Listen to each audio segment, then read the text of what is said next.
सतत 2 महिन्यापासून पडत असलेल्या अतिपावसामुळे सपकिंग केलेल्या बागाच्या काड्या न होऊ शकल्याने, त्याला सूर्यप्रकाश न मिळाल्याने काडीवर हंतोमोनोस, डावण्या, करप्या रोगाचा जास्तच प्रादुर्भाव वाढला. त्यामुळे हंगामात एवढा खर्च न आल्याने आता ह्या औषधाला फवारणीचा एवढा खर्च वाढत आहे.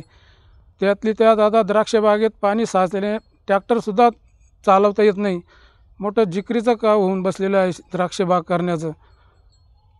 त्याच्यामुळे पुढील हंगाम कसा असेल हे निसर्गावरच अवलंबून असणार आहे.